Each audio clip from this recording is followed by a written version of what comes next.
You are about to enter a great adventure.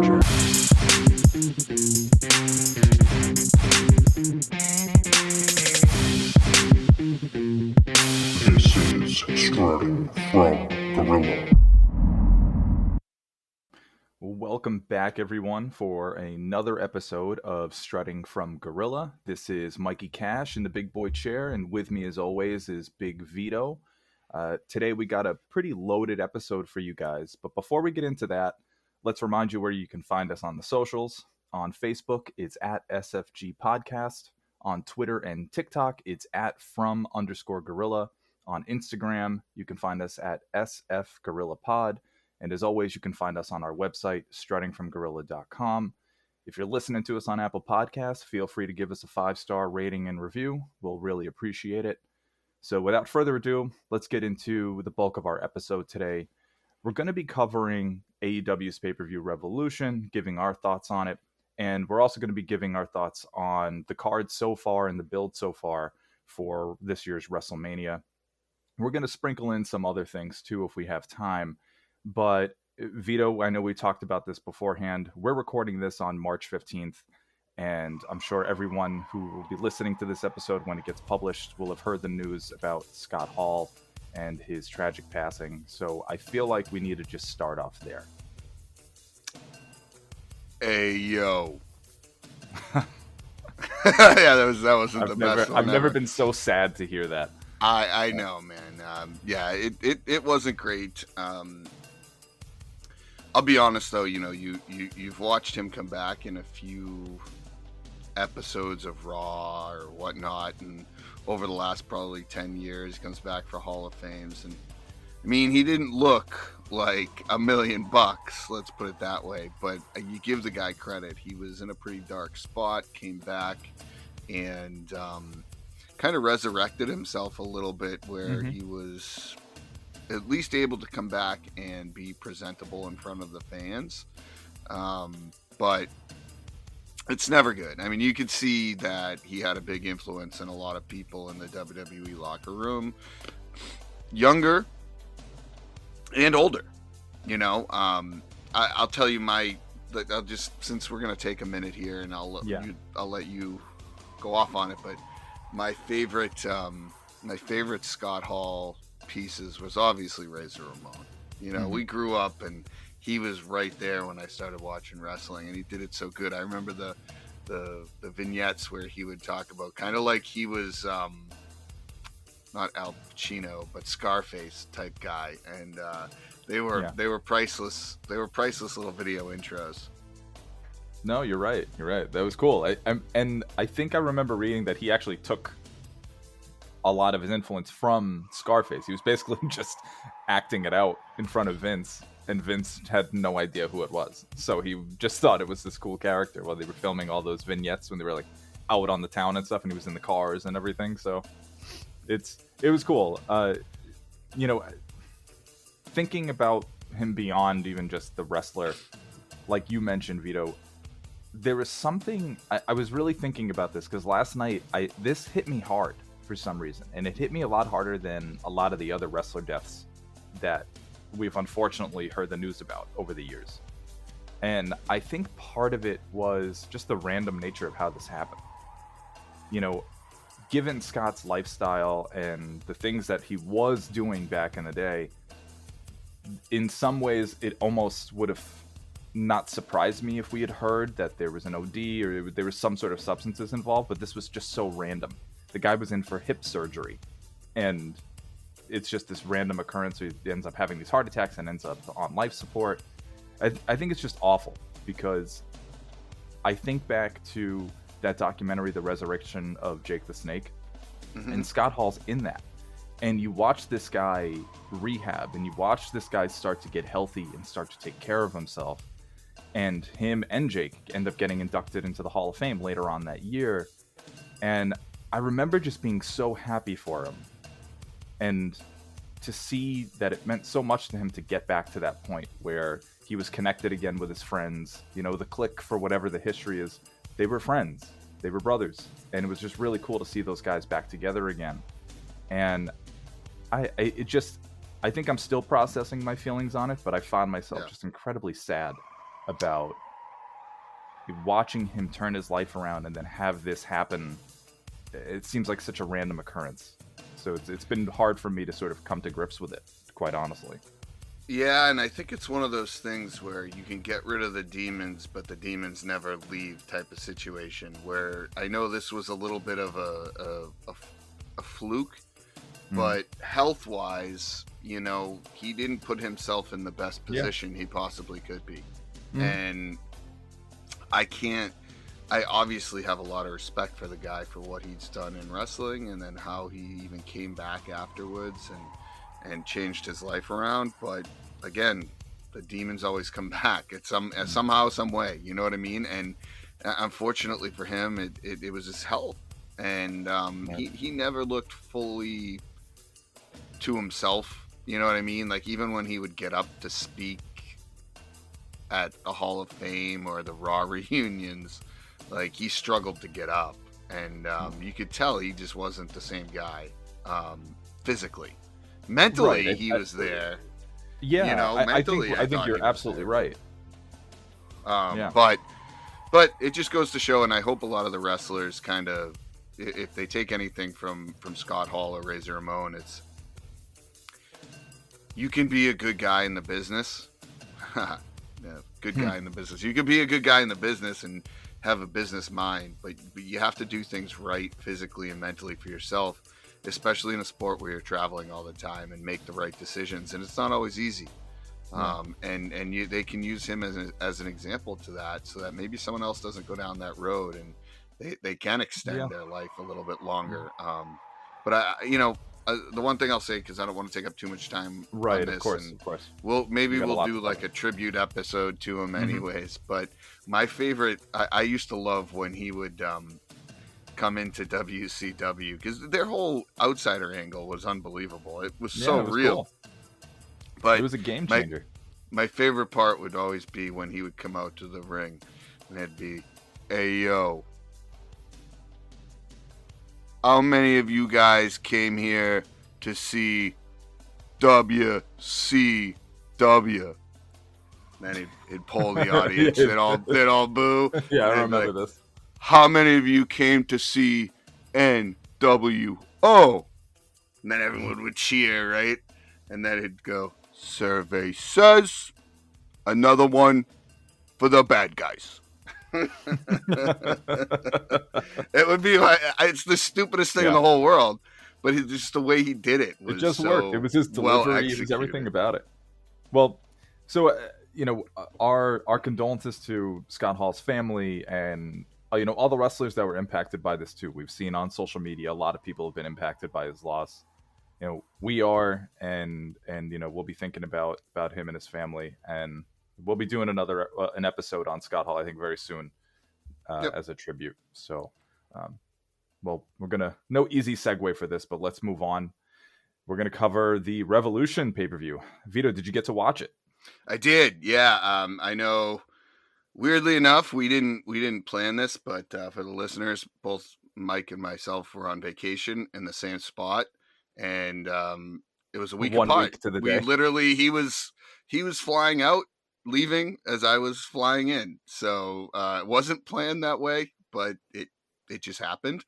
And unfortunately, when I was there, I didn't get a chance to see it live, which I was disappointed about. But I did watch 90% of it. There were a couple matches I missed, but I mean, it was a banger, Mike. It was a banger. Yeah. I mean, to AEW's credit, they have just done such a great job with their pay-per-views. It's hard to go back to a pay-per-view that they've put on and say, "Hey, this wasn't great." I will also say that their bar is not very high. Like, WWE has set the bar so low that you could do pretty much anything and have one stellar match on their card, and I would automatically be excited. But it just seems like every match they put on in a pay-per-view has me excited to watch. And almost all of them lived up to the hype, which is extremely hard to do. But yeah, that's my thoughts on it. I mean, Yeah. we can go specifically into Yeah, some ones that we like, however you want to do this. Well, for me, my general thoughts, and I don't know how you felt about this, Vito. I wrote it in the show notes, but it felt like overall this pay-per-view had a certain theme to it. It felt different than some of their other shows in the sense that even like the style of the matches throughout the night overall felt very similar. And I don't mean that in a bad way. I feel like there was just a theme to Revolution, and that theme was a little bit more gritty, a little bit harder hitting, a little bit slower paced. Things, even that ladder match was not a huge, fast paced like car crash like maybe we've been used to in the past. And I'm not saying there wasn't moments, but I think overall that match was a lot slower paced than other ladder matches that I've seen. Yeah, but you got to understand, they also had three guys that were 300 guys plus, which I'm saying this because I liked it. Yeah, I thought it was interesting. I think they did that purposely, though, because we've all seen ladder matches where it's all these high-flying dudes, and it's just, high flyer after high flyer after high flyer after spot after spot. And this one was different. They did some cool things where, Hobbs and Keith Lee ripped the ladder apart, which was really cool. They just did some cool things. They unfortunately, I think the ending was messed up a little bit because the power bomb off the top ladder to the second ladder didn't look super clean, but I mean it didn't matter at that point, right? Like, I mean it's also a ladder match, so I know, not everything's gonna look clean. But they did some that's crazy where stuff. You're a little too used to WWE. Yeah, We've been used to that because WWE always comes off as very polished. If nothing which else, we hate. We've talked about it. It's incredibly polished, and that's one of their calling cards. That's what I mean by this was a little bit grittier. This was harder hitting. It didn't look perfect, and that's okay too. I'm fine with all of that.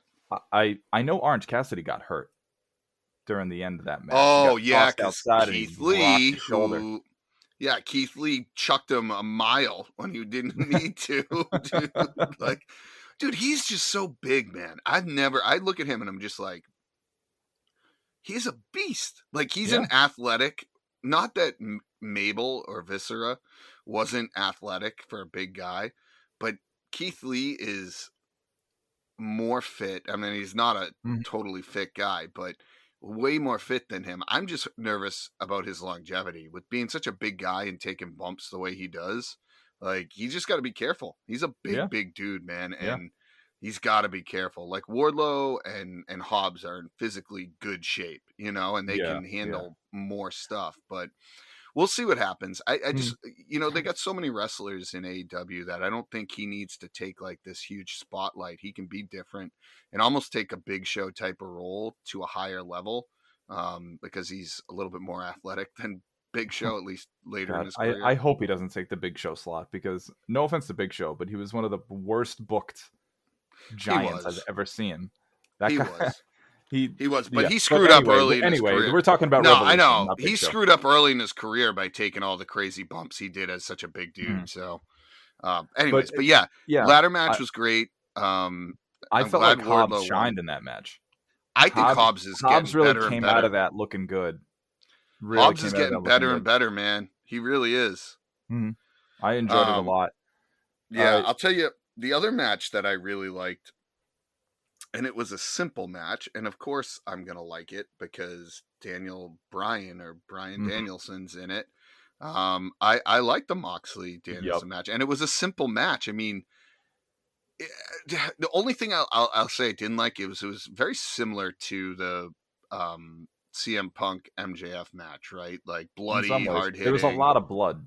Yeah, and it was almost too much for the pay-per-view, which again, whatever. I don't care about that. Never thought you'd say that. No, but I like when they do it and it means something, And I like the Moxley match. I love that William Regal came out. And here's a fact that I bet you don't even know, and I'm going to enlighten you because I just read the Moxley book. I'm about halfway through. But there's a section in there about how William Regal was a huge influence on Moxley. I'm not going to spoil it because I don't want to tell Mhm. the whole story, but there's a chapter in there and it's really good. And basically, there was a point when Moxley came into NXT and Regal was the commentator and he had a little spot with Regal. And he was, Moxley was starting to gain some steam and people were liking him. And it almost was too fast. And he had a match with Regal and Regal beat the shit out of him. Meaning like really like was like, hey man, calm your britches a little bit. You're good, but you're not that good yet. And Moxley was pissed. So for almost a year, every time Moxley would come out and he would win, he would stare at Regal at commentary. And it was done purposely. And like it built up this feud and Regal would just ignore him. Like, Right. whatever, Right. man. Like, I beat you. You're still not there. And then finally it came down to the last episode of NXT. I'm sorry, it wasn't NXT, it was FCW. FCW. Sorry, yes, FCW. And it was the last episode and they actually aired it on TV. And it was him versus Regal, and they ended up having to stop the match, and it wasn't planned. And it actually made it better because it was such a brutal match, and Mhm. it was a really cool angle, and Moxley has a lot of respect for him, and Daniel Bryan or Brian Daniels. I always call him Daniel Bryan. I'm Yeah. sorry, Yeah. but It's interchangeable at he this also point. did too. So the fact that he came out and kind of put them together like that and just his expression. I mean, it's William Regal. Yeah. Who doesn't love William Regal? Hey, I'm excited to see where it goes, quite honestly. I think, like you said, the match, in some respects, I think was similar to the dog collar match. I don't think it was exactly that, but there were some similarities for sure. And again, this comes back to, but just my thought about this pay-per-view having a general theme. And I think that sometimes, even you could hear it even during that Moxley Danielson match, the crowd didn't know how to handle this. I think they became accustomed to like, I think just car crash after car crash, big thing after big thing, because they've gotten, I think, almost accustomed to just responding to spots. Yeah. And so I feel like they were almost thrown off by the fact that there was a lot, it felt to me at least like there was a lot more psychological factors in the matches at Revolution than Yep. typical. And I don't know. Maybe I'm just reading too much into it. You know how I am. No, But I didn't. I think that Orlando crowd just seemed really weird to me. There were some times where they were oddly quiet, as if they really didn't know how to respond to things. It happened multiple times throughout that night. I didn't get that feeling. I'm not saying it wasn't there. I've also said that I've seen dynamites that have been seemed off. Like there've been some dynamites that have seemed weird too. But listen, overall, it's far superior than what WWE is giving us. And I know you can put them in two different categories. We gotta move away from the comparison.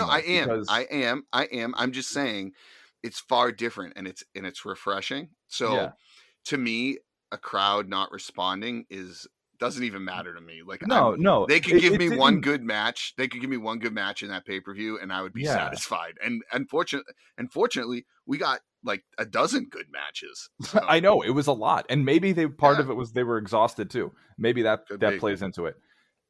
But I just, it was just something I noted. I think the matches were great. For me, for me, what one of my highlights was Britt and Rosa. Oh, great match. I thought they tore it up. Yeah. And that was one of the matches where I noticed the crowd was off because it just didn't seem like it was matching up with what they were doing in the ring. The crowd reaction didn't match up. But I'm not so sure I'm not so sure the Jade Cargill match and Ty Conti match was it's a great. Good short match. Here's the problem with Jade though. She's so far above other women wrestlers physically that it's going to be hard for them. Even her versus Britt Baker. God, sorry. But I don't know that they're the same style. Like it's almost like putting China. I think you said that at one point that she was kind of like China. Like if you go back in the archives of this I'm sure podcast. I did. And you couldn't be more spot on. She's got a little bit more swag than China. But Oh, she I does think have more swag than China. I put her up there in the top female wrestlers today. Like, it's just it's Maybe different. I would say she has. And again, I know I just said let's not compare the WWE, I know, but this is the only template I have when I'm thinking about this kind of wrestler. She strikes me as a bit of a hybrid of China and Beth Phoenix, because Beth Phoenix had a lot more of that character work going, and so she had a lot more swag. I mean, we've seen her recently. Beth Phoenix has got swag. She's a badass, and I think Jade is like that. I think she's growing. You see it with every match. She's getting a little bit better every time, and that's what you want to see. I mean, she's putting the work in. So I think this is fine for where she's at right now. I think Tay Conti's a really good wrestler too. And again, just people coming along. They're kind of helping each other out. I think that's awesome. And that match didn't need to be super long. It was just kind of short. They're still trying to showcase Jade and hide some of the weaknesses right now that she still has in her game. Yeah. I think she's training with Bryan Danielson. I think that can only pay dividends for her as she goes on. So I was happy with it, but I'm trying to think what else. So Jericho and Kingston had a badass match. What a curtain opener! Holy smokes! I was gonna tell you, Eddie Kingston is really growing on me, man. And it's one of those things where, like, at first I'm like, who is this guy? Why is he here? And what value does he bring to anything? Like, he's an out of shape dude who, I don't know. I just could never pinpoint it, but I will tell you his match against CM Punk was pretty good. It felt real, which maybe it was, because I don't know that they love each other in real life. But I can tell you that the match with Jericho also felt that same way. And maybe that's the value he brings. Maybe he's a little bit more hard hitting. He's got that kind of strong style where, I mean, if you look, like, he was bruised up, and you don't see guys bruised up after a match. His eye. So I'm wondering if, like, him and Jericho were like, okay, because him and Punk had the same style match too. So I'm wondering if they were like, all right, we're going to make this hard hitting. And you could see even with Jericho's punch to the back of the head to him and his punch to the back of the head, it didn't seem fake. Stiff. Yeah, it was very stiff, man. And I'm thinking it was on purpose, and maybe that's the style he brings, kind of like Mick Foley type deal. It's like, let's make this real. It's possible. Kingston on his Twitter tends to reference New Japan and All Japan a lot, so it wouldn't surprise me that his style is influenced from those guys. I think a lot of AEW is geared more towards the New Japan style wrestling in general. With some of the wrestlers, but I thought it was a great match. Jericho looks to be in great shape, by the way. He must really, all the people that telling him he looked... was that he had, whatever lit the fire under his ass. But the guy looked like he quit drinking for a little while, because you can kind of see it in his face that he was getting a little swollen in the face. But you could see he was moving around better. He looks great now. I'm happy for him. I think it's good for his health. It's good for his longevity in the ring, however much longer this guy has. But I thought that match overall was a really great tone setter for the night. So it just kind of this is what keeps playing into my theory here, that there was a theme. Maybe I'm wrong, but anyway, I'll get off of that. I agree. But here's the thing about Jericho that I love. He doesn't need to be the centerpiece of AEW. He was for a little bit when they first started. And I think that was needed, because they needed a marquee guy that could kind of carry the torch and whatnot. But you can see he's kind of backing off a little bit, but he's not. The effort he's putting in is not backing off. It's just he's not the main event guy, which is perfect. Like, that doesn't need to be. But that's perfect. And I think he understands it. And I think that's all you need. You don't need guys with big egos that want to be WWE champion. Brock Lesnar. That just steal the show from all these younger guys to make it more interesting. So kudos to them. I was very impressed with that match. But let me ask you this question.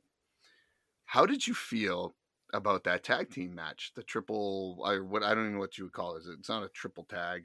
I don't even know. I honestly thought it was a stellar match. I loved it. But here's what I don't like. What? I loved the match. I thought Jurassic Express put on. I'm glad they were in there because I love the Young Bucks. Mm-hmm. But over the past probably year, every match they're in on a pay-per-view is like 45 minutes long, and it's ridiculous. It's a marathon. But I think they're so good. It doesn't need to be that way. No. And however, this match, some of the spots that were in it were unbelievable. The way they ended it was awesome. The power bomb, over Luchasaurus to Jungle Boy. I'm just gonna say this now. Mm-hmm. Jungle Boy is gonna be up there and with one of the best wrestlers of all time at some point, and that's big praise, Vito. I'm just saying it. He's got the it factor. He may not be the most charismatic guy on the mic, but he knows how to wrestle. Yeah, and he does a great job. And I think it's a perfect fit with him and Luchasaurus, who is like your Kane of the modern era. That's exactly what I was thinking. Yeah, dude, that's exactly what it is. Dude, I do agree with you to an extent. I think this might have been Jungle Express's best match to date in the tag team division. They were wonderful, and maybe that was part of the dancing partners they had. The Bucks and Red Dragon 100%. are not slouches in the ring. And I think this is the first time you really got to see Bobby Fish and O'Reilly kind of shine since they've gotten into AEW. They've had some matches here and there, but this was a real showcase for them. Yep. And obviously, we know where it's going. This match was almost a vehicle to continue to drive that rivalry between the Young Bucks and Red Dragon, and with Adam Cole stuck in the middle. So I think this was sort of used in that way. Even though it was used that way, I think it was still great. I loved it. And I would go back and watch that match again because I think they did a lot of things really well. That was a match where the crowd was completely into it, pretty much from bell to bell. And I could rewatch that many, many times and still find enjoyment out of it. So I'm excited to see what happens now. And speaking of, because I want to save the dog collar match for our last. The last thing we talk about Revolution. That's fine. I want to say that I feel kind of bad because this AEW title match, I didn't feel as excited for it as I wanted to. Because on paper, Adam Page versus Adam Cole seems like a banger. And it seems like this could be a main event on many a wrestling show. But for some reason, it felt very overshadowed. And maybe that's because an unintended consequence of what AEW tends to do, which is just load up these shows. Sometimes it's hard to kind of get yourself invested in that one match. And this was the match that fell off for me. And I feel bad about it because I do think it was a good match. I just didn't feel myself as invested as I was maybe in the payoff with, Hangman Page and Omega, right? I don't know about you. And no, I agree. I didn't see the match. That's the one match that I wasn't able to see. But I can tell you that even just from the build-up of the pay-per-view and everything, I'm not sure that Adam Page as the champion has gotten much love. I mean, we've seen more of MJF and CM Punk on regular TV than we have of Hangman Page. Yeah, that's he's felt like an afterthought. But it's no knock to him. He's a great performer and a great champion. I mean, he's had some great matches. Mm-hmm. They do a good job of building up storylines, and unfortunately they only have so much time and they have so much talent over there that it's like something gets lost in the shuffle. But, if it wasn't a title match, that match wouldn't even have had much buildup, So I think that at least it was the title match. Because it just didn't give it time to build up too much, in my opinion. But again, if that's what we're complaining about, that match then it wasn't that bad. Exactly. On a WWE pay-per-view would be a 5-star match. So I'm just going to go ahead and say that. But overall, I give Revolution an A. That's high praise. There isn't much I can nitpick about. Yeah. I enjoyed it. Here's the thing. I get excited for those pay-per-views like I used to when I was back in the day. And they don't disappoint, man. And they set the bar high because they always have these like appearances by people and surprises, and they really didn't have any outside of Regal, but that was not really But the same but thing. maybe that's a good thing, right? It's a Perhaps very good thing. they were starting to learn their lesson of it's not going to be realistic for us to keep doing this every single show. You just can't do it. You can't No. keep that kind of momentum up. It's not Yep. sustainable. So spread the love a little bit. I see what they were doing initially. The first couple of years, I felt like it was happening at every pay-per-view up until maybe September of 2021 when you had Yep. Adam Cole and Bryan Danielson come out. That was a big move. After that, they've sort of spread it out and it's not so big anymore because I think now you don't want to start training the audience to come to expect that because then you Agreed. will run into some trouble. So Agreed. I think they're doing a good job by toning that piece of it down. Oh, So, I agree. Well, so should we get to the dog collar match? Yeah, let's get to dog collar match. And Mikey, Let's if this episode goes a little bit long because we want to cover some more WrestleMania stuff, I have no problem with that. I'm fine with that. I want to get to that. So, the dog collar match. First of all, this feud is fantastic. And it's not just because I'm an MJF guy. You know how much I love the guy. It just has been a great feud. It brings it's what wrestling is about, right? Because if you can get a feud like this that gets you excited to watch a pay-per-view without it being one of 10 title matches that have no value anymore, to me, that's what wrestling is about, right? And these guys have done such a great job. And listen, I'm not going to give us credit, but I'm going to give us credit because we have talked about this match back in our first, maybe even second episode where we talked about people who are good on the mic.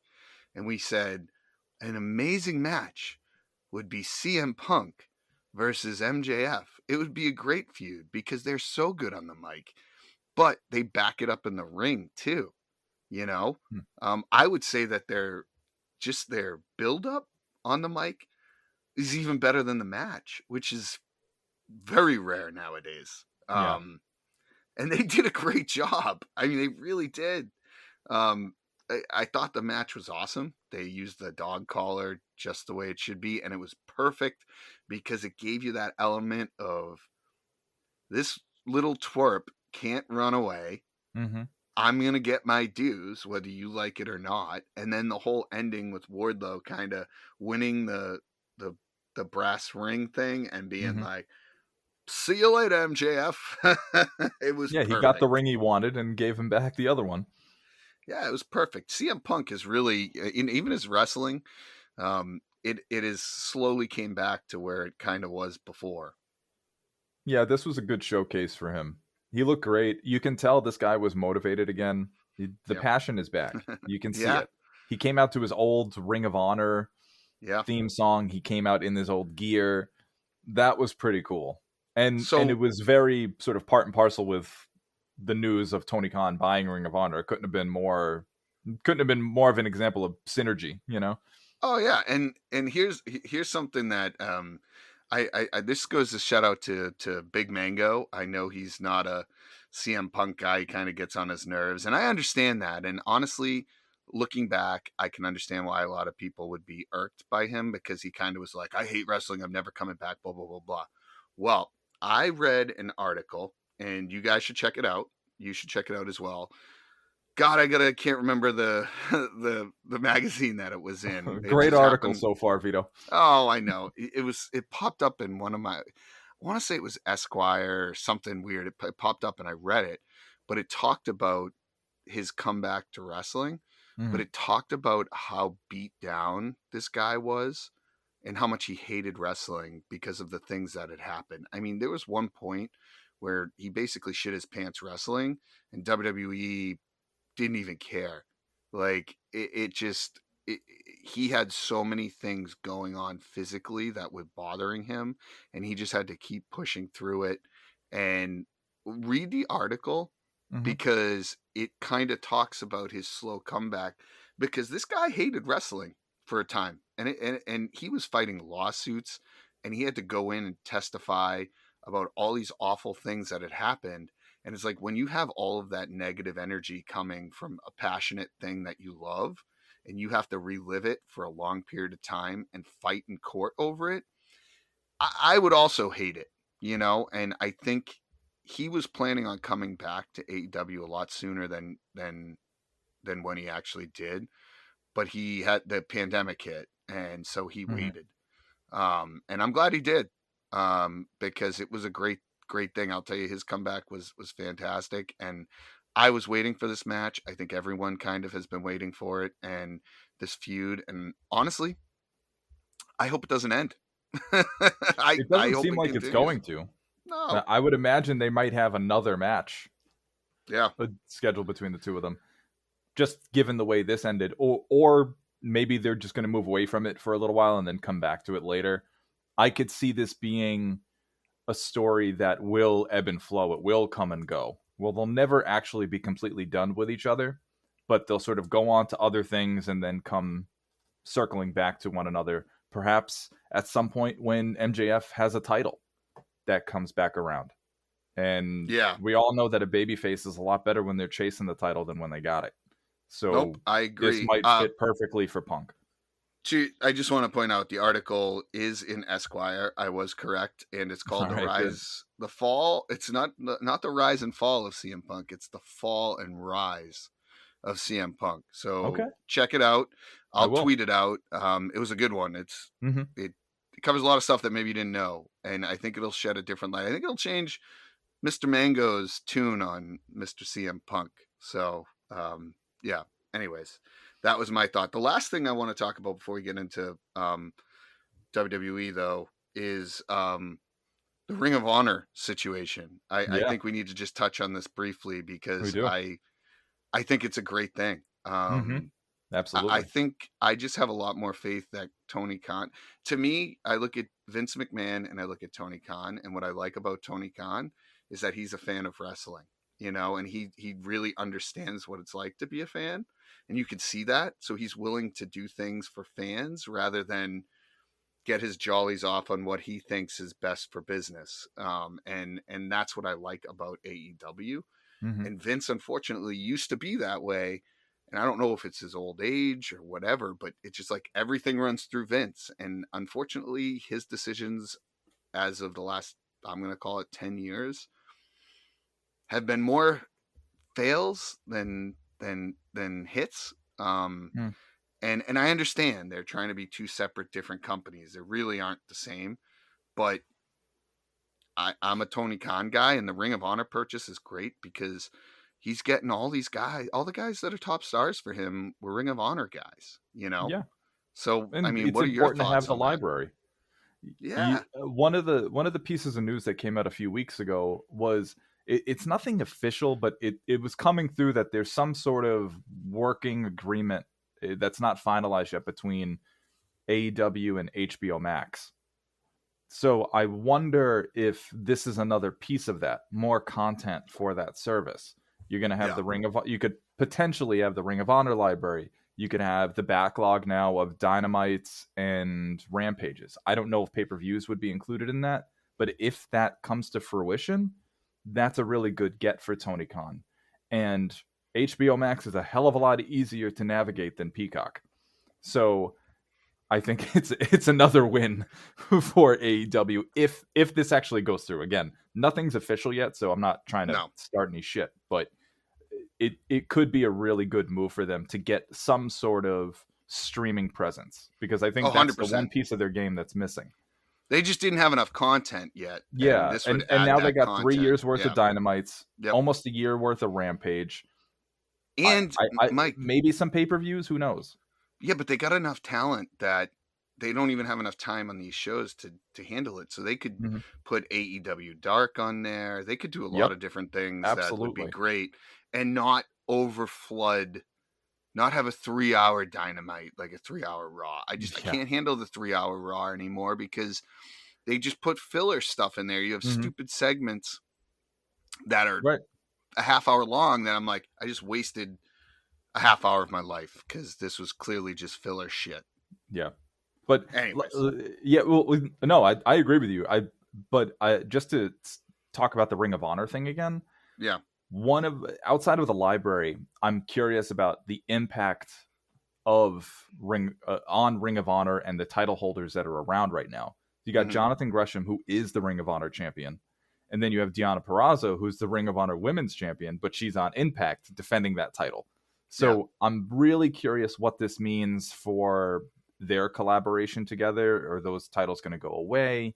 Will they be rebranded somehow? There's rumors that the Ring of Honor can end up becoming a true developmental just territory. So I don't know. I'm not sure where this goes, but I'm interested. I could see them using Ring of Honor to even like brings a few lower mid-card guys from AEW over there to build a little bit more credibility for people to watch Ring of Honor. Sure. So then you're building some of these younger guys too, but getting some of these mid-carders a chance to get a spotlight and see how they react. I just hope I just have faith that they're going to do it right. Let's just put it that way. And if they don't, okay, whatever. Hey, they've maybe something. Who knows? There's a chance that maybe the game is looking for another job. He might be looking for a restart, considering that his former developmental territory just got absolutely butchered. Yeah. There's a chance. Who the hell knows? We've seen stranger things in wrestling, man. So I can't just throw that out as a complete impossibility. I can't imagine Triple H. This is a whole nother talk, but I can't imagine Triple H is like excited about his future in WWE. He's absolutely not. He's such a wrestling guy. That guy has been radio silent on social media. Oh yeah. One of the last things he had posted was when Hit Row won when Swerve won the North American Championship. Do you realize how long ago that was? I know. And then what happened about a month later? Anyway, I know. Anyway, we got off on a little tangent, but it's all right. It's all right. So anyway, Revolution was great. Watch it if you haven't, and we're excited to see what happens with the Ring of Honor. Now, hold on. One thing we missed that I just want to touch on for Revolution: the Sting match. Sting, Darby Allin. Oh my God, how did we forget about Sting? I mean, the only thing I want to talk about that. How about a 60-something-year-old guy jumping off onto tables? Like, I don't know how he did it. What? Good for him. What? Yeah, I mean, great I'm happy stuff. For Sting. That's how good the pay-per-view was when that match just kind of goes down. It was kind of a weird match, anyways. But and the other thing, I know Sammy Guevara is not your boy. But the kid has put on some great matches in the past 2 months, dude. Like I know, I still just don't get him. And maybe I know I don't have to. I don't think you need to. People can like him, but he still does nothing for me. I'm like, well, who are you? Who are you? He's put on some stellar matches. You were Chris Jericho's friend, and you do a lot of flips. Yeah, I don't really get it. I think he's breaking off now and trying to do his own thing. So we'll see what happens. But okay, we'll see. Enough about Revolution. Sorry, Let's Sammy. get on to our build up for WrestleMania, which will ultimately let us down anyways, but we're going to talk about it. So Vito, but I want to preface before we get into WrestleMania, because I know that we were talking about trying not to compare the two. I want to propose something to try to look at this in the context of the wrestling community here. AEW, New Japan, Impact, Ring of Honor, AAA, NWA, anything else that's around, I consider actual wrestling. I feel like WWE is their own. It's Neverland. It's it's where you go when you don't want to grow up and you still want to be a kid. That's perfect analogy. And it doesn't always work. Sometimes you can go and say, oh, well, that was nice. Other times you go and you're like, I got to get the fuck out of here. And I got to go back to the real world here. They are in their own bubble. And when I've been trying to look at it that way. And in that respect, then it does make sense to me that this is what they do in that world. They're in their own universe, their WWE universe, like they like to market. And so when I look at it that way, it feels more palatable to me. I don't know about you, but that's how I've tried to look at it. That the other companies in wrestling in general tend to have a different sort of sense of reality. The canon all is sort of shared. You know, AEW does a good job of acknowledging what wrestlers have done in other companies, but WWE is their own thing. Once you've entered into that world, it's as if the other ones didn't really exist. And so I just let it. I let them. In my head, it's just accepting that this is what they do. This is their little world, and I have to judge what is being presented in the context of that world. But what bothers me about it is it's like for so many years of us growing up, we had to choose between WCW or WWF. I mean, you could watch both, which most of us did, but you were on one side or you were on the other, right? And it was about wrestling and entertainment and the fans, you know, what was going to draw the most ratings. So they did what they had to do. Now it's almost like they've just sold out, and it's like you hooked us on to doing this as a kid, and now you're giving us this garbage, which I understand it's entertainment. I understand what they're doing. I understand they've got stakeholders, they've got the whole thing, but I'm just telling you, for me, it seems like a sellout, and they can't even give us the courtesy of having one show that is centered around wrestling. And when they did have it and it was good, they basically said, fuck you. We're gonna blow this up and make it a shitty show too. So that's just like, it just irks me. It makes me angry. So that's where I am. I understand. I try to do the same thing, Mike, but I know you do. I'm a loyal guy. I like what I like. I love what Vito, I'm here to support you. Okay. I'm just saying. Okay. But okay, let's move on. Right. No, I got you on that. Yeah, you're 100% right. It's not as easy for me as it is for you to compartmentalize those things. It's taken a lot of practice, Vito. Listen, if you listen to these episodes, you know, from the beginning, it was a lot more of us, me too, shitting on them, and I've come to just accept it, but I'm still gonna have points that make me angry. So listen, early on episodes, we just needed to get it out of our system. Now we got it out, and we can officially move forward, you know, and grow. All right, so let's talk about the build up to WrestleMania. Let's do it. I think they've done a decent job as they could compared to. It's been better than other years. I mean, matches honestly, we've had 2 pandemic years than I've heard before. We've had 2 pandemic years. I got to tell you, I still don't love the 2 nights. I understand why they do it. It's just, I get excited for one night, and it's like, okay, now I have to get excited for 2 nights, and it's like a weekend, and my excitement just dwindles. I guess. But let's talk about some of the matches we got going on here. Night 1. But before we do that, I think we should talk about the Hall of Fame first.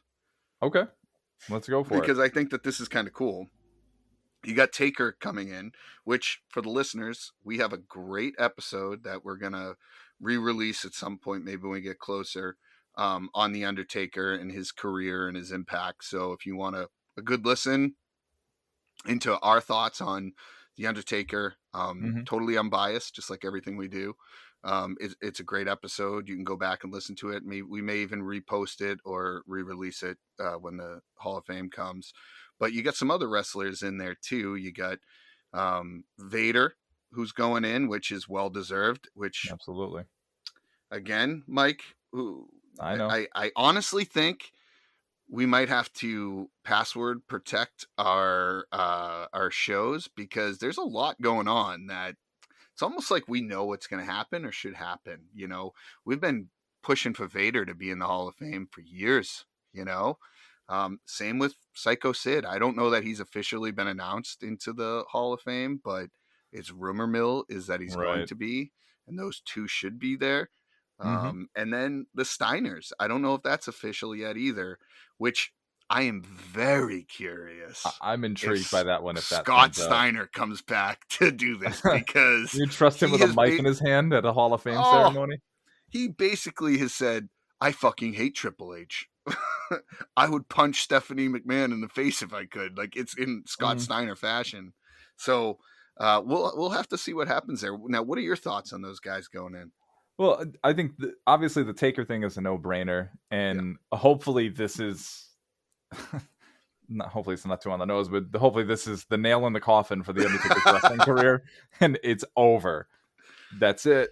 This is the final bow on it to say, okay, it was wonderful. We're going to celebrate it, all the lifetime achievement. The crowd will be there this year and be there in full force this year. So wonderful. Vader and Sid, Vader, I think it's good for him. Sid, my feelings about Sid. I think I've talked about this, that I'm not sure if he meets those qualifications to me. But listen, he was a big dude. He was a force in wrestling. I think, whatever you can do to sort of honor what that guy did, I'm not going to argue with it. The Steiners is the most intriguing rumor that I've seen so far. It wouldn't surprise me because I know that Rick Steiner has been at several of the NXT tapings because of his son. So I don't know what this means for Scott. I'm very intrigued what a possible Scott Steiner promo in 2022 on WWE television could look like. So I think Scott Steiner might be the sole reason they've started recording the Hall of Fame beforehand so that they can edit things down and prevent any beeps on TV. But if he even comes back, if they don't have Scott Steiner there to induct when they induct it, I just think it's not worth it. I can see them having Rick come up with his son and inducting them that way. I really do. That's what I think. But it doesn't matter. Exactly. So we'll see what happens. It's the once Hall of things are Fame. officially It's a farce. announced. It's a farce, anyways. But there's some people who deserve it, and you get excited, and then there's just other people. You just like whatever. So, okay, now on to the main event, right? Yes. Let's talk about some of these matches, and let's go through night one real quick. Mm-hmm. You did a great job of. Oh, I organized the hell out of this summer. stuff. Yeah, okay. You did. You did a great job. So you got McIntyre versus Corbin. Meh, great. They've had a little bit of a feud. If I completely missed that match. That's kind of how I feel. I mean, I'm not a Corbin guy. I like McIntyre. Unfortunately, he's gone downhill since he had his title reign. It just hasn't been the same. As evidenced by the fact that they have him paired up with Corbin. Stupid. So I'm not excited for that. I think Drew can do better than that. Yep. But the powers that you know what? Doing what they do. We talked about it. We gave our feelings. We'll move on. Yep. Next match. Drew, good luck. The fact that I'm more excited about a KO show with Stone Cold should tell you that how we feel about this card so far. And I mean, look, I don't know how I feel about KO versus Stone Cold. We've talked about this, and I don't think it's going to be a match. Maybe it'll be like a little impromptu match, but again, it's one of those things where WWE gives you this build-up with an old star returning, and you're just going to be let down when you see it because you're going to get the old Stone Cold, couple stunners, maybe a Lothes press in there, a little beatdown in the corner, and then a beer bash celebration. Mark it down, guys. You don't even need to watch it. You can listen to my comments here, and you'll hear it. You know what you're going to hear? What? Yeah, exactly. You're doing the style. I hope it's better than his last promos and stuff that he's done in the ring because I haven't been impressed with Stone Cold stuff, and we'll see. We'll see what happens. This is why I call WWE Neverland because this is let's go back and nobody grows up here, but the fact is people do grow up. Yep, I have. You've seen friends. Hook. Peter Pan grows up, dude. It happens. 100% right, and it doesn't always fit. No. He realized he had to leave. This is the same thing. You and I have had side conversations about this whole Stone Cold thing, and I am a firm believer that this doesn't need to happen at all. No, his legacy is intact. He's one of the few wrestlers that has retired and stayed retired. Yep, not even come back for a spot show at Saudi Arabia. Looking at you, Shawn Michaels. All right, and it most of the time it ends up being somewhat in the realm of disaster. It doesn't usually work. I hope that this isn't an actual match. If they do anything match like, maybe they'll do something like the last time WrestleMania was in Dallas. And if you, I don't know if you remember this, but when The Rock and Bray Wyatt had that little thing, and then it was like an impromptu, he ripped the tights off, and The Rock had like a 3-second match against Eric Rowan. I can accept that, but that's as far as I really want it to go. Because I think any more than that, everyone is going to see the cracks in the armor for Stone Cold. Because he's been put up on this pedestal. I know. And I think rightfully so in some ways. His career was wonderful. It ended the way it needed to end. His top rival on a top show, top build. Yep. He's on night 1 of WrestleMania. Probably coming out, I'm going to say like midway through the show. That's my guess. Now, I know I'm going off on a rant here. I sound like you right now because I think I love it, Mike. I know you're like Palpatine right now. You're like, I can feel your anger. I can feel the hate.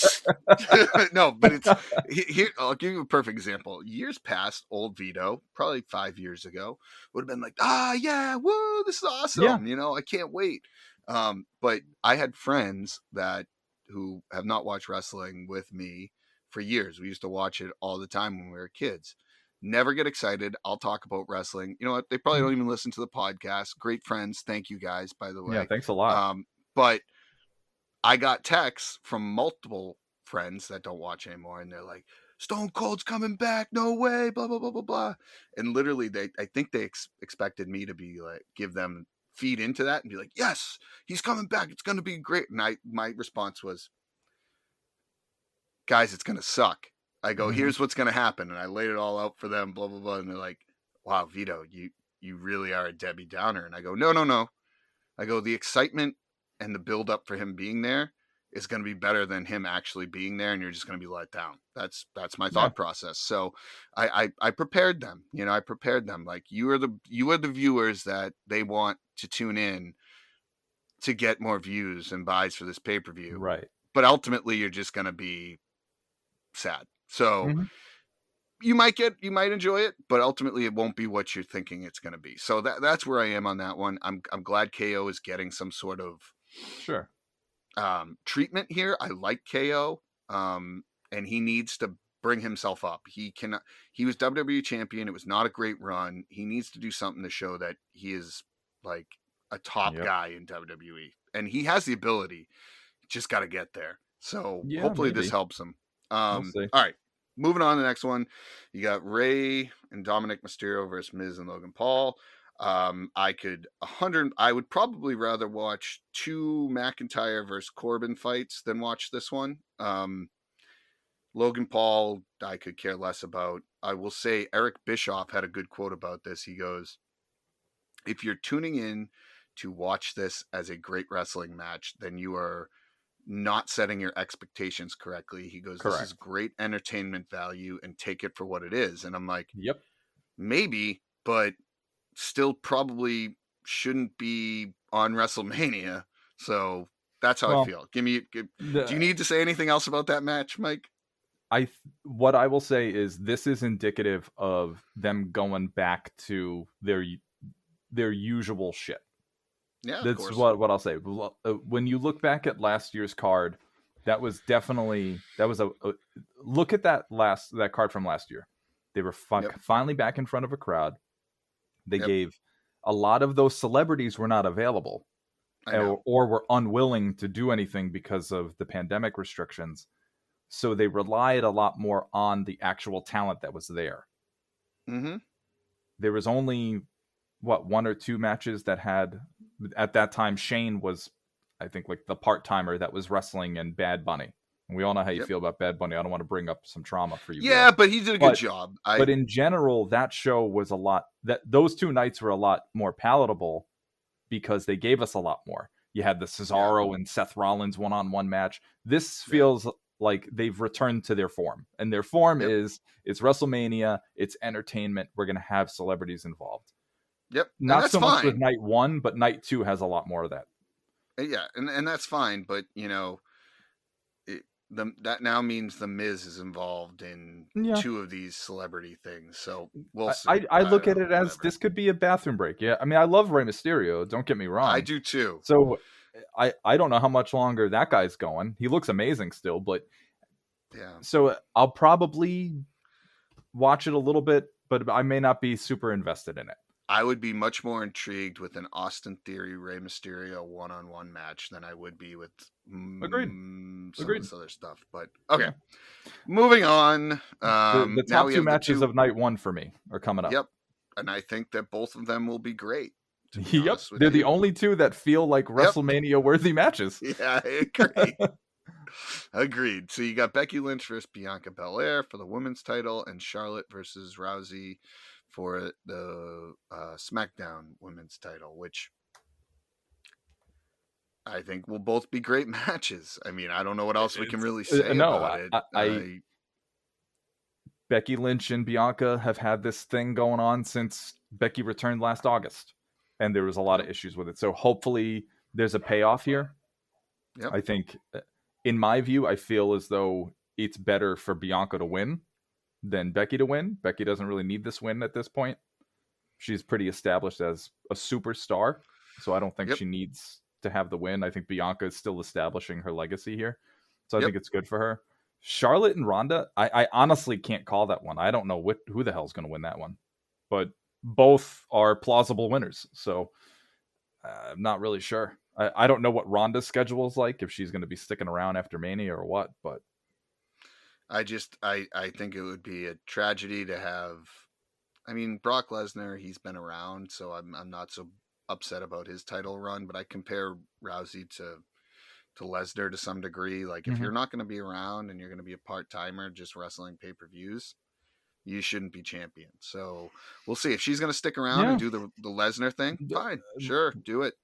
Yeah, up until now, she's been on every SmackDown, so I'll give her credit. She's wrestled a few matches on SmackDown, so I can't really complain about it like that. But we'll see what happens. We'll see some great matches with her against Bianca Belair. I could see some great matches with her against Ripley. You know, some more physical style women. Could be a great, even what's her name there, the Queen of Hearts, Shayna Baszler. Oh yeah, Shayna. I always forget about Shayna, but she doesn't get the also a justice former she deserves. MMA fighter. No, that would be a great match.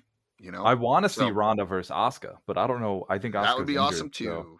So, all right. So anyway, let's go on to night two. Night two, baby. Going on to night two. So who knows if they'll sprinkle something else in there? I hope. Yeah, sure I feel like something else will get sprinkled into that because that's only what 1, 2, 3. Well, the other one we want to matches mention here, I think the banger that we're missing here would be a Seth versus Cody. I know Cody doesn't do it for you, but if you're going to put him in a match, that would be a good one. Those two. You're going to need to do something for night one. I think they have one. But actually, all right, I'm changing my mind because I'm looking at both of these nights, and both of them are just two matches on each night that are really stand out as WrestleMania caliber matches. Yep. Obviously, night one we just talked about the women's matches, but night two, let's walk through it. Hold on, I'm going to tell you which two are you're thinking about. I know definitely exactly thinking about Edge versus AJ Styles.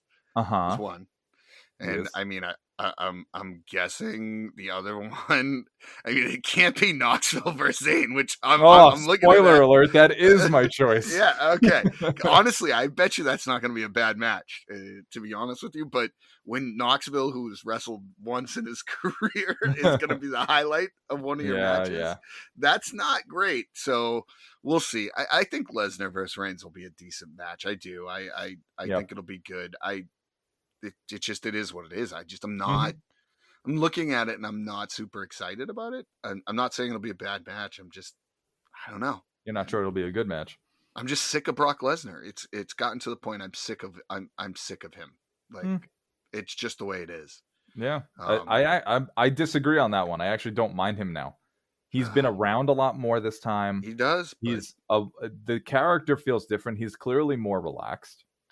He has neutered both Big E and McIntyre. Let's put it that way.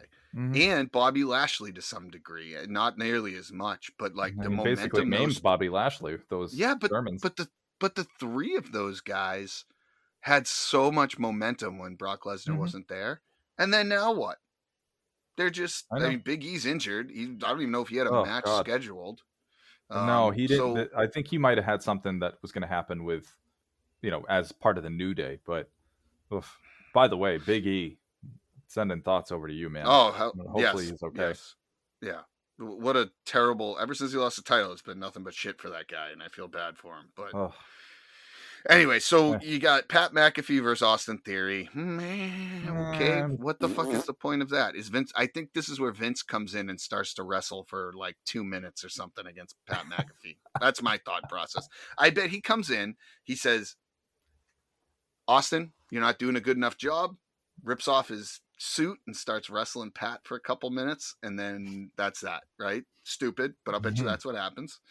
Then what is the next one? The tag match, which could be pretty good. I think I like all of these women in there. Yeah. I think that might actually end up being a decent match. I think we're underestimating the women's tag title match. I think so too. I think I'm just thinking of this is a good pay-per-view match in general. Looking at all of them, Liv Morgan's made a lot of strides. Rhea Ripley is a badass. Obviously, Banks and Naomi don't need to prove anything. Zelina and Carmella, meh. I'm meh with Carmella. That's how I am. Zelina, I like. So yeah, me too. That'll be interesting. Then we obviously got the 5-star match we think that we're going to get with Johnny Knoxville and Sami Zayn. The only reason this is going to be good is because Johnny Knoxville isn't your typical celebrity. No, he'll take a fucking he's beating. Totally fine getting tossed around. Which is going to make a career off of it. Yeah, so that'll be good. And I love Sami Zayn. I just wish he was in a match that could be a 5-star match, because he could be. I don't know. So that's that one. Then you got Edge versus AJ Styles, which is very intriguing. The buildup hasn't been fantastic. It just kind of happened 2 weeks ago. I would love to see a longer buildup for that match, because these two, it's like a dream match that you feel like they deserve more. And you're getting a weird Edge with new entrance music, and he's changing his character, which fine, cool. He could still do that and get away with it and do a good job. But I mean, AJ Styles wasn't even on the show last night. Right. Strange. Like, what was he doing? Was he selling the low blow? And then AJ Styles' whole trajectory and career, it's just like he was with Omos, right? Yeah, Omos, and like weird tag team match when you get a guy who's one of the best wrestlers in your locker room and he's in a tag team with a giant dude. I don't know. I'm excited for that one. It's all right, Vito. Don't try to explain. Don't try to make the illogical feel logical. Yeah, and then you got Brock Lesnar versus Roman Reigns, which is giving our thoughts already. We'll see how it goes. Thoughts on that. So I don't know. I don't know either. I don't know what to make of it. I don't feel as excited as I did last year, because I think I was more invested in a lot of the matches. There's a lot more one-on-one matches. Yeah. So, and matches that felt like they mattered more. Yeah. There's only a few of them on here that I can look at and say these matter. And to your point, I wouldn't even put necessarily Edge and AJ Styles in that category then. On paper, it's a WrestleMania caliber match, but the buildup hasn't matched it for me. No. The other three, I think, have. Mm-hmm. All of them two of them, Becky, Bianca, Brock, and Roman, have been going on since SummerSlam. Yep. I know. So makes sense. Yeah, that's where I am. We'll watch, because it's WrestleMania. Never know what to expect, but I'm intrigued by the Cody thing. I'm just intrigued by it. That's all. I'm with you. I'm not his biggest fan, but he has had some great matches over in AEW. Sure. I'm curious to see that dynamic when he comes over. Like, how does that work? We'll see. We'll see. We'll see. So, we're very lackluster on our I know. I feel like maybe we should have started with WrestleMania first and then ended with our Revolution. No, because then I would have been depressed going into talking about Revolution. But you know what? It is what it is. What we might do, because the Gorilla Crew is going to be back together again, when April 2nd rolls around, Mikey Cash has his WrestleMania party resurrected. And who knows, maybe you guys will get a special bonus episode that gets a little snippet recorded while we're with the live reacting to the showcase that is McIntyre versus Corbin. Yep. Anyway. And you know the other thing that sucks about a 2-night WrestleMania, Mike? What? What do? Order pizzas 2 nights in a row? You know, like what do you just drink throughout the whole 48 hours? Like how do you do this? I mean, I guess some people do. I don't know. You got to pace yourself. Number one. Two, the way I'm approaching this is I'm going to get invested in just one of the nights. The other night, I'll just sort of, unfortunately, just have to watch kind of going through the motions. And I feel like night 2 is going to be that night I'm going through the motions. Night 1 will be sort of our get together. We'll all be together. We'll be excited. We're probably going to be more invested in night 1 overall. I agree. I just hope it's not a letdown because then I will not be excited for night 2. No. But and all right, Vito final will leave early thoughts. again. Final thoughts. There is one thing I want to touch on before we sign off for the day. I know this was a little bit longer of an episode. We appreciate you guys listening. But Jeff Hardy back in He's back. AEW. Surprise. But this leads to a couple things in AEW that I'm pretty excited about, right? Yeah. Number one, singles match with Jeff Hardy. Him versus Darby Allin would be an awesome match. Mm-hmm. I think it is like something they'll have to build up to. However, they should start with him, with the Hardy Boys, and then you got guys like the Young Bucks, who are basically the Hardy Boys 2.0 at one point. That would be an awesome match. But they got so many good tag teams in AEW that there's actually something to get excited about with that reunion. Hey, and it's their last Jungle run. Express versus the Hardy Boys. That could be really cool. Yeah, definitely. There's a lot of good stuff that can happen there. So I'm excited about that. And then even on a singles standpoint, there's so many people that could live up to the Jeff Hardy wrestling style that it's going to be great. So let's see what happens there, but I think that'll be awesome. And an even better point is that they can use the Hardys' original entrance music because they lost the rights to it. And I think it's actually just like a generic soundtrack anyways. Stock music. It's not even a WWE. Yeah, you hear it on SportsCenter all the time. Music. Yeah. So good for them. Good get. Yep. So that is my final thought for the day. Anything from you? I don't really have any other final thoughts except I'm excited to see where AEW goes now that they have ROH. I'm intrigued by this. I guess you can call it the build for WrestleMania. I wonder where Seth Rollins fits into all this, and I'm excited for Charlotte versus Ronda. That's a big one for me. So that's going to be that's what I'm getting super invested in. Gotcha. So, well, this has been a longer episode, Vito, but I feel like we covered everything we needed to cover. So with that, guys, once again, thank you for listening. And you will probably be hearing from us in the next week or so. I think we're probably going to have more content coming your way. And like I said, maybe a bonus episode coming down the pike when we're live watching WrestleMania Night 1. So until then, take care, and we'll see everybody soon. In my lifetime, I've learned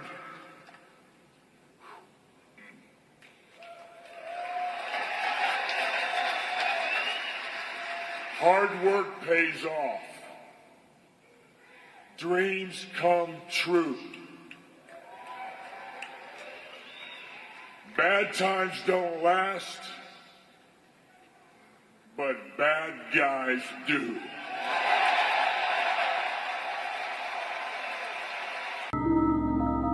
We now return your perception of reality to you. Until next time.